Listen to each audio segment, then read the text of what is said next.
எந்த ஒரு கவர்மெண்ட் சர்வீஸை நம்ம பயன்படுத்தணும் அப்படின்னாலுமே அங்க ஆதார் கார்டு வந்து ரொம்ப முக்கியமா கேட்கறாங்க. ஆனா நம்ம கிட்ட இருக்கிற இந்த ஆதார் கார்டு வந்து ஒரு பேப்பர் மாதிரி இருக்கிறதுனால ஏதாவது ஒரு இடத்துக்கு கொண்டு போகணும் அப்படின்னா அது கிழிஞ்சிருமோ இல்ல டேமேஜ் ஆகிடுமோ அப்படிங்கிற பயம் நமக்குள்ள ரொம்பவே இருக்கு. அதுக்காக இன்னொரு தடவை ஆதார் கார்டு வாங்குறதுக்கு அலையணுமோ அப்படிங்கிற டவுட்டும் நிறைய பேருக்கு இருக்கு. ஆனா இனிமே அந்த மாதிரி ஒரு பயம் கிடையாது. பிளாஸ்டிக்ல லேமினேட் பண்ண வாட்டர் ப்ரூஃப் ஆதார் கார்டு வந்து 50 ரூபாய் பே பண்ணா சென்ட்ரல் கவர்மெண்டே வாங்கிக்கலாம் அப்படின்னு சொல்லி அபிஷியலா அனௌன்ஸ் பண்ணியிருக்காங்க. இந்த லேமினேட் பண்ண பிளாஸ்டிக் ஆதார் கார்டு எப்படி வாங்குறது அப்படிங்கறத நம்ம இந்த வீடியோல பார்க்க போறோம். இது வந்து நம்மளுடைய மொபைல்லே பண்ணிக்கலாம். ரொம்ப சிம்பிள் தான். ஸ்கிரீன்ல தெரியுற இந்த வெப்சைட் லிங்கை ஓபன் பண்ணிக்கோங்க. டிஸ்கிரிப்ஷன்லயும் அந்த லிங்க் கொடுத்துருக்கேன். அதை ஓபன் பண்ணீங்க அப்படின்னா ஒரு வெப்சைட் வரும். இதுதான் ஆதாருடைய அபிஷியல் வெப்சைட். இதுல மேல பாத்தீங்கன்னா மை ஆதார் அப்படின்னு கொடுத்துருப்பாங்க. அதை கிளிக் பண்ணுங்க. அதை கிளிக் பண்ணீங்கன்னா கீழே வந்து 2 ஆப்ஷன் வரும். லாஸ்ட்ல order Aadhaar PVC card, check Aadhaar PVC card status அப்படிங்கிற மாதிரி 2 ஆப்ஷன் வரும். இந்த பிவிசி கார்டு அப்படிங்கிறதா இந்த பிளாஸ்டிக் ஆதார் கார்டு அப்ளை பண்றதுக்கான லிங்க். அதுல ஆர்டர் அப்படிங்கிறத கிளிக் பண்ணா நம்ம வந்து அப்ளை பண்ணிக்கலாம். அப்ளை பண்ணதுக்கு அப்புறம் நமக்கு ஒரு நம்பர் கொடுப்பாங்க. அந்த நம்பர் மூலமா நம்ம ஆதார் கார்டுடைய ஸ்டேட்டஸ் என்ன அப்படிங்கறத check Aadhaar PVC card status அப்படிங்கறதுல கிளிக் பண்ணி நம்ம செக் பண்ணிக்க முடியும். இப்போ எப்படி ஆர்டர் பண்றது அப்படின்னு பார்ப்போம். ஆர்டர் ஆதார் பிவிசி கார்டு அப்படிங்கறத கிளிக் பண்ணிக்கோங்க. கிளிக் பண்ணா ஒரு பேஜ் வரும். அந்த பேஜ்ல டாப்ல வந்து அந்த ஆதார் கார்டுல என்னென்ன ஃபீச்சர் இருக்கு அப்படிங்கறத ஹைலைட் பண்ணிருப்பாங்க. அதுக்கு கீழே பாத்தீங்கன்னா சில டீடைல்ஸ் கேட்டிருப்பாங்க. அந்த டீடைல்ஸ் வந்து நம்ம ஃபில் பண்ணனும். ஆதார் கார்டு விர்ச்சுவல் ஐடி இல்ல என்ரோல்மென்ட் ஐடி. உங்ககிட்ட ஒருவேளை ஆதார் கார்டே இல்ல அப்படின்னா ஆதார் ரெஜிஸ்டர் பண்ண அந்த பேப்பர் இருந்ததுன்னா அதுல என்ரோல்மென்ட் ஐடி இருக்கும். இந்த மூணுல ஏதாவது ஒன்னு இருந்தா போதும். மேக்ஸிமம் எல்லாருமே ஆதார் வச்சிருப்போம். அதனால உங்களுடைய ஆதார் நம்பரை அதுல என்டர் பண்ணிக்கோங்க. 12 டிஜிட் ஆதார் நம்பர். அதுக்கப்புறம் பார்த்தோம்னா கேப்சா கேட்டிருக்கும். அது சைடுல இருக்கக்கூடிய அந்த லெட்டர்ஸ் நம்பர் மிக்ஸ் பண்ணி இருக்கிறத அப்படியே அங்க டைப் பண்ணிக்கோங்க. அதுக்கு கீழே பாத்தீங்கன்னா my mobile number is not registered அப்படின்னு கொடுத்திருப்பாங்க. உங்களுடைய ஆதார் கார்டுல நீங்க மொபைல் நம்பர் கொடுத்திருக்கீங்க. அந்த மொபைல் நம்பர் உங்க கையில இருக்கு அப்படின்னா அதை செலக்ட் பண்ணாதீங்க. நீங்க ஒருவேளை மொபைல் நம்பர் கொடுக்கல இல்ல கொடுத்த மொபைல் நம்பர் மிஸ் ஆயிடுச்சு இல்ல அப்படின்னா my mobile number not registered அப்படிங்கறத செக் பண்ணிக்கோங்க.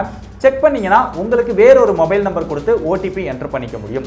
உங்ககிட்ட ஆதார்ல கொடுத்த மொபைல் நம்பர் இருந்ததுன்னா அதை டிக் பண்ண வேண்டாம். டைரக்டா சென்ட் ஓடிபி அப்படின்னு கொடுத்துருங்க. சென்ட் ஓடிபி கொடுத்த உடனே உங்களுடைய மொபைல் நம்பருக்கு ஒரு ஓடிபி வரும். அந்த ஓடிபி என்டர் பண்ணிக்கோங்க. என்டர் பண்ணதுக்கு அப்புறம் கீழே டர்ம்ஸ் அண்ட் கண்டிஷன்ஸ் இருக்கும். அதை அக்ரி பண்ணிட்டு சப்மிட் கொடுத்துருங்க. நீங்க வந்து ஆதார்ல இருக்கிற மொபைல் நம்பரை யூஸ் பண்ணியிருந்தீங்க அப்படின்னா உங்களுடைய ஆதார் கார்டுக்கான டீடைல்ஸ் காமிக்கும். அது கரெக்டா அப்படின்னு வெரிஃபை பண்ணிக்கலாம். ஒருவேளை ஆதார்ல இல்லாத ஒரு ஆல்டர்னேட் மொபைல் நம்பர் நீங்க யூஸ் பண்ணியிருந்தீங்க அப்படின்னா உங்களுடைய ஆதார் கார்டு டீடைல்ஸ் காமிக்காது. அதை வந்து வெரிஃபை பண்ண முடியாது. சோ இந்த செகண்ட் ஸ்டெப் வந்து ஆதார்ல இல்லாத ஒரு நம்பர் கொடுத்தவங்களுக்கு வராது. என்கிட்ட ஆதார்ல இருந்த நம்பரே நான் கொடுத்ததுனால எனக்கு வந்து இந்த டீடைல்ஸ் எல்லாமே வந்திருக்கு. என்னுடைய போட்டோ என்னுடைய ஆதார் கார்டு தானா அப்படிங்கறத நான் டீடைல்ஸ் எல்லாம் செக் பண்ணிட்டேன். செக் பண்ணதுக்கு அப்புறம் இப்போ மேக் பேமெண்ட் அப்படின்னு கொடுத்துட்டேன்.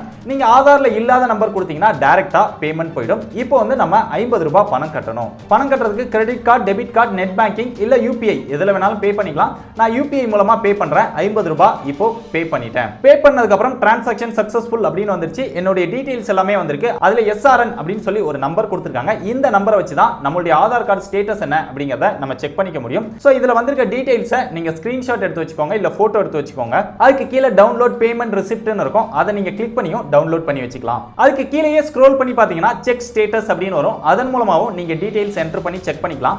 இல்ல நம்ம ஸ்டார்டிங்ல சொன்னோம் பாத்தீங்களா, மெனுல போய் check Aadhaar PVC card status அப்படிங்கறத கிளிக் பண்ணி அதுக்கப்புறம் உங்களுடைய SRN number, Aadhaar number, captcha இது மூணு என்டர் பண்ணி செக் ஸ்டேட்டஸ் அப்படின்னு கொடுத்தீங்கன்னா எனக்கு வந்து டிரான்சாக்ஷன் சக்சஸ்ஃபுல் அப்படின்னு வருது. இன்னும் வந்து டிஸ்பேட்ச் ஆகல.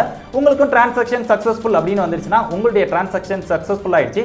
மேக்ஸிமம் 15 நாளைக்குள்ள உங்க ஆதார் கார்டுல என்ன அட்ரஸ் இருக்குதோ அந்த அட்ரஸ்க்கு போஸ்டல்ல பிளாஸ்டிக் பிவிசி ஆதார் கார்டு வந்து உங்களுக்கு வந்து சேர்ந்துரும். இதே மாதிரி உங்க வீட்டில் இருக்கக்கூடிய எல்லாருக்குமே பிளாஸ்டிக் லேமினேட் பண்ண ஆதார் கார்டு வாங்கி வச்சுக்கோங்க.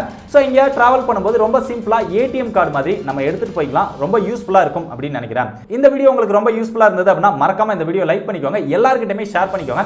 நிறைய பேர் வந்து அந்த ஆதார் கார்டை பேப்பர் மாதிரி தூக்கிட்டு போகணும், டேமேஜ் ஆயிடுமோ அப்படிங்கிற ஒரு பயம் இருக்கும். அதை லேமினேட் பண்ணி ரொம்ப சேஃபா வச்சிருப்பாங்க. ஸோ இனிமே அந்த பயம் கிடையாது. இந்த மாதிரி ரொம்ப சிம்பிளா ஏடிஎம் கார்டு ஸ்டைல்ல லேட்டஸ்டான ஆதார் கார்டு வாங்கி வச்சுக்கலாம். ஸோ நிறைய பேருக்கு இந்த அப்டேட் வந்தது தெரியாம இருக்கும். அதனால இந்த வீடியோவை மேக்ஸிமம் முடிஞ்ச வரைக்கும் ஷேர் பண்ணிக்கோங்க. இந்த மாதிரி லேட்டஸ்டான யூஸ்ஃபுல்லான விஷயங்கள் தெரிஞ்சுக்க, அதுக்கப்புறம் மொபைல் அப்புறம் கேட்ஜெட்ஸ் உடைய அன்பாக்சிங், ரிவ்யூ, லேட்டஸ்டான அப்டேட்ஸ் எல்லாமே உடனே தெரிஞ்சுக்கணும் அப்படின்னா டெக் படிஸை எல்லா சோஷியல் மீடியாலையும் ஃபாலோ பண்ணி வச்சுக்கோங்க. டிஸ்கிரிப்ஷன்ல எல்லா சோஷியல் மீடியாவோட லிங்க்கும் இருக்கு. அது மட்டும் இல்லாம லேட்டஸ்ட் அப்டேட்டை இன்னும் ஃபாஸ்டா தெரிஞ்சுக்கணும் அப்படின்னா நம்முடைய டெலிகிராம் குரூப்ல ஜாயின் பண்ணிக்கோங்க. டிஸ்கிரிப்ஷன்ல டெலிகிராம் குரூப் லிங்க் இருக்குது. இதே மாதிரி இன்னொரு யூஸ்ஃபுல்லான வீடியோல சந்திக்கிறேன். பாய்.